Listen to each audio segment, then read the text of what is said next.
This is really the True American Podcast, and I am your host. And we have a returning guest, Sister Miranda Stovall. She's with No Left Turn in Education in Kentucky, and their website is noleftturn.us. And I wanted to make sure I got that out there immediately because of the subject matter she's bringing up. Just before we officially started the interview, she said, this is something we need to be jumping on like right now. And I couldn't agree with her more. I mean, this is really a pretty startling thing that she's about to share with us. And I want my listeners to listen carefully to what she has to say. And I want you to share it with at least 3 other people. And then you ask those 3 people to ask them to share it with 2 to 3 other people. It's just that important. And again, this is the podcast. The name of my podcast for this interview is The True American. And you will be able to see the recording of this. It will be posted on booktalkwithcorbin.com website, and it'll also be available where you listen to most podcasts, including Spotify and Spreaker.com. Sis, thank you for coming back. Thank you for having me. Let's do a quick update to brush people up. You are basically trying to get what some people regard as pornographic material removed from public school libraries. Is that correct? Yes. Okay. And I want to say this to folks. I want people to understand what I'm about to outline here. You one time went to a Board of Education meeting and you actually read straight from some of these books. Mm-hmm. Is that correct? Yes. So I read excerpts from Genderqueer and Lawn Boy. Okay, Genderqueer and Lawn Boy, 2 books. You read straight from that. Yes. You didn't add any commentary. Is that correct? No, that's correct. Okay. And I want people to understand this. I want people to hear this. We're just stating straight facts. We're just stating straight facts here. She got the book, the 2 books. She already gave us the titles. She went to a Board of Education meeting. Those meetings are recorded, are they not? Yes. Okay. Yes. So you were reading straight out of the books. Tell me, how did the board members respond to what you were reading? What did they say to you? Well, Dr. Corey Scholl shut me down because the material I was reading was obscene. Stop. Yes. You're reading straight from these books, and these are 2 books that you found in school libraries. Is that correct? Yes, and I did verify through open records requests that the books are, in fact, in the school libraries. Okay. And Corey Shaw, a pastor, I think he's pastor Burnett Avenue. He's someone I have very, very little political agreement with. But he told you to stop reading because it was, how did he characterize? Obscene. Obscene, yes. He called it obscene. Yes. Okay. All right. Which has been my argument the whole time. Right. I mean, and then you just went and sat down because it's like, I don't need to say anything more. Yes. Okay. I was actually glad to be stopped because I didn't want to continue reading. There was a little bit more I had to read, but I'm glad that he stopped me. Wow. So. That's powerful. And today, you actually, you have some things to show. Show us. What do you have to share with us? Well, I'm going to kind of walk you through this book, Genderqueer. This is the one that I've been actually appealing right now. I'm in the appeals process of this book for 4 schools in JCPS district right now. Mm-hmm. So I don't know if you can. So this is about fantasizing. The character wants a penis. She What? was born a female.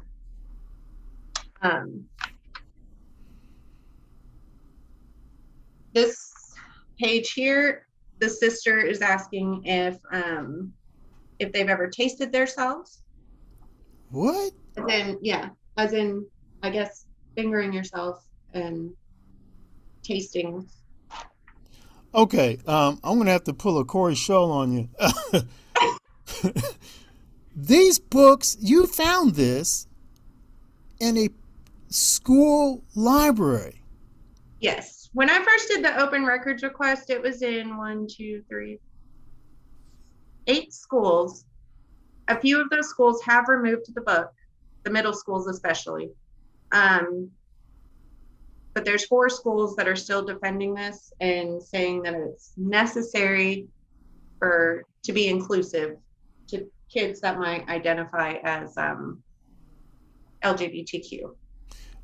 Are you at liberty to name those 4 schools? Sure.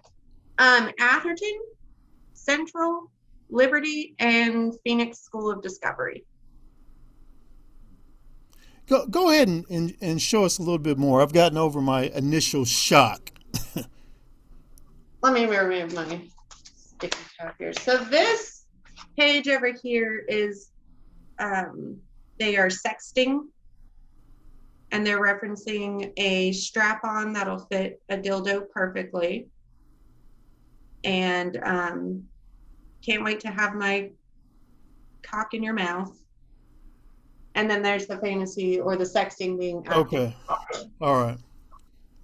Folks. I have one more page just to highlight for you, because this is important. Yes. I'm sorry, let me find the page. There's so many pages that you can pick out of this book to discuss here. Oh, right here. Here we go. Okay, so on this page, they're talking about their research, I believe, journey. And they reference right here, kink.com. They went and toured kink.com. Well, I assumed I knew what kink.com was, but I looked it up just to make sure. And it is another site for bondage. Mm-hmm. Bondage Internet Pornography Company. Mm-hmm. A bondage internet. And they run, I think, from what I could see on the internet, kink.com actually runs 5 or 6 pornography websites. This is a book in public school libraries. Yes. We're talking about under 17-year-olds. Yes. We're talking about, like, it's not like in a special section where you got to go there, you're wearing a raincoat and they put it in a brown paper bag. I mean, it's just right there amongst the other books, maybe on Coretta Scott King or the Civil Rights Movement or something like that. Right there. Yes. Fully accessible. Yes. To under 17-year-olds. Exactly. Mm-hmm. You know, Perry Mason, I don't see how you're going to lose this case. I mean, this doesn't make any sense to me. I mean, it really doesn't. And I tell you, you know, and I want you to respond to this. Maybe I'm exaggerating, but I'm really getting concerned about some of these people in the public school system, that they are insisting that we expose our young people to this kind of literature. You know, they really are. I had to start the whole process with a conference with each principal. That was the starting of JCPS policy for me to go through to remove these books or have these books removed. So I started with a conference to each principal. That took me about a month. And then I went to their SBDM councils for. So the principal first made a decision, yes, we're keeping the book. They said that to me in writing. Then the next step is the SBDM council. Then they send that to me in writing. And now I am currently in the appeals process, which is go back to the SBDM council, then it goes to the superintendent, and finally to an appeals board that is selected by the JCTA and the PTA. Yeah. And I want to say this too. Most people by this time know I'm a very strong patriot and conservative, but I don't see this as a partisan issue. I see this as clearly a nonpartisan issue.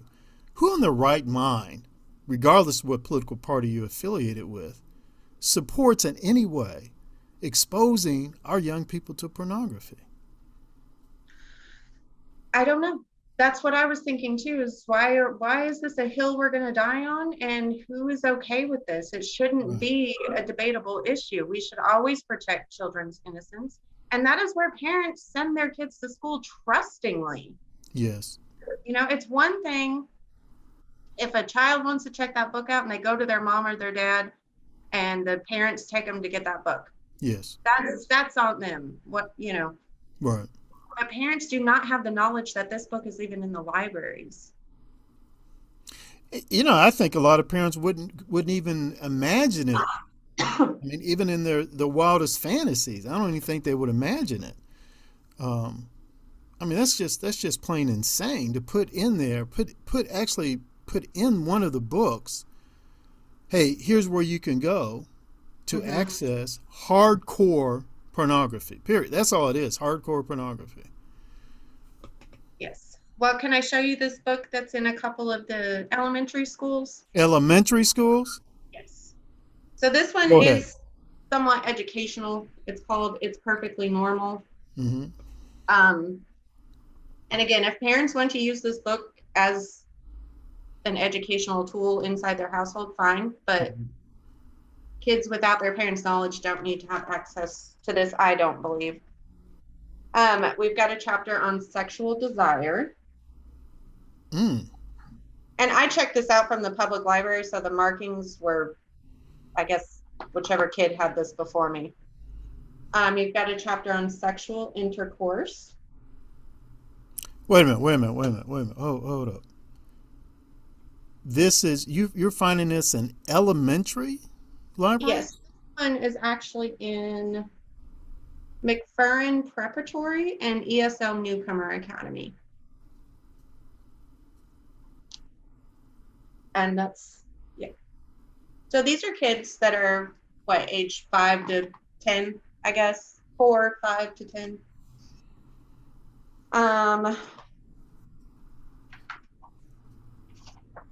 And then we've got full pages of nudity here.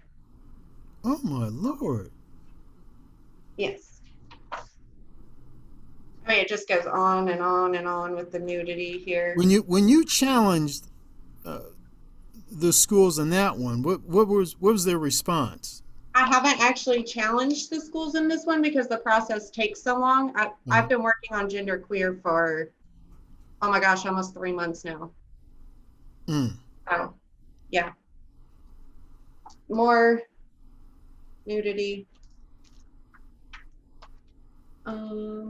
Just a couple more pages here that I've highlighted for this one. Here's a chapter on masturbation.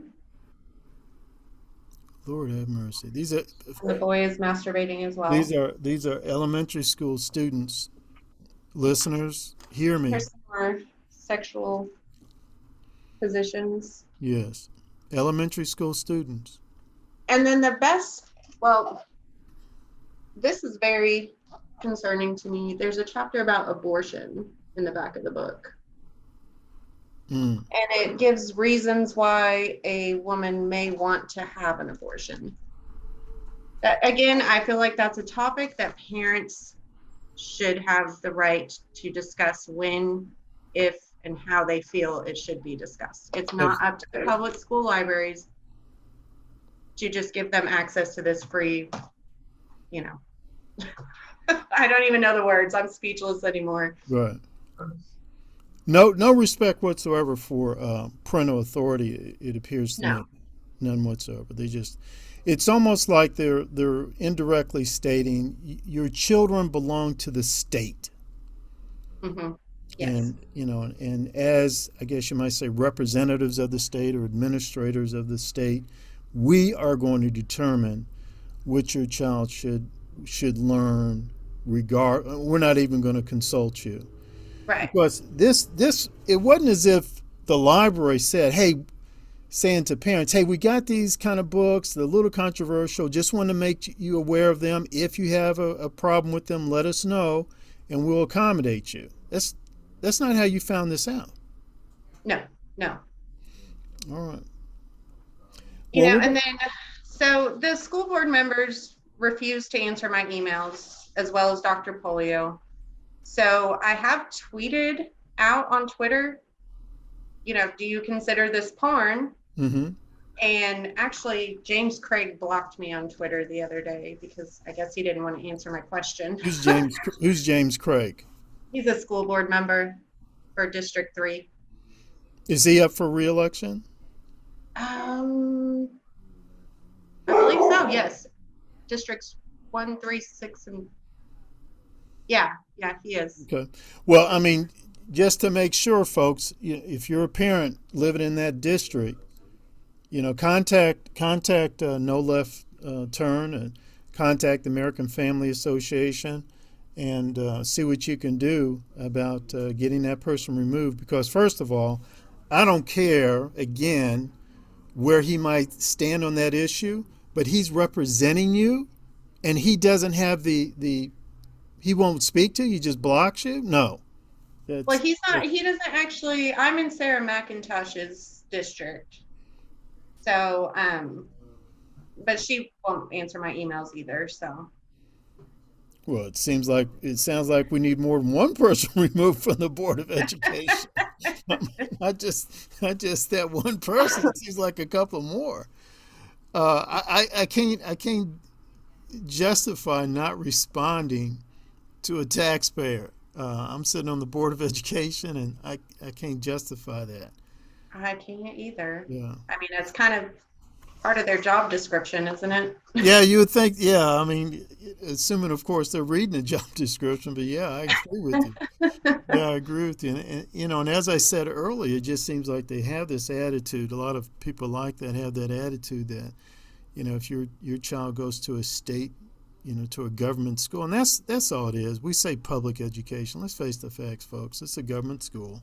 Exactly. Yeah. And their attitude seems to be, well, this child is ours, really, and we're going to teach them what we want to teach them, regardless of what you think. And I want to tell you, some people may think, well, you're exaggerating a little bit, No, I'm not. I'm a person who studied a great deal of on Nazism, Mm-hmm. and I'm a former Marxist. I'm very thorough in my education about Maoism, about the North Korea, and the Khmer Rouge and Pol Pot, and that was their attitude. Your children belong to us, they belong to the state, and it's through your children we're going to bring in this new socialist paradise, this new workers' paradise. Mm-hmm. But what was critical there, absolutely critical there, and this again is, as far as I'm concerned, is a nonpartisan issue. They had no regard whatsoever for parental authority. None. No, absolutely not. I don't believe that they do. Right. I've called on them to at least put the information out there and notify all parents. Yes. What is accessible to their children. Right. Well, sis, we're going to end the interview here. I'm so glad you're out there doing this work. And we're going to I'm going to put on this video your Facebook page, No Left Turn Kentucky, your website, noleftturn.us. Are there some other ways that people can communicate with you and get more information, and also to get some sort of action steps from you? Hey, what can I do? Or how can we support you? That kind of stuff. Go ahead. Well, let's see. You can find me on Twitter. I'm on Twitter. We do have a Twitter page as well, No Left Turn KY. Okay. You can email me at miranda.stovall@noleftturn.us. Okay. Yeah.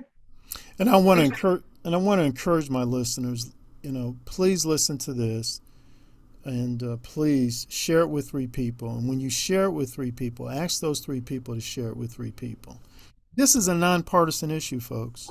This isn't a left-right issue. This isn't liberal, conservative. This is a nonpartisan issue because these are our young people.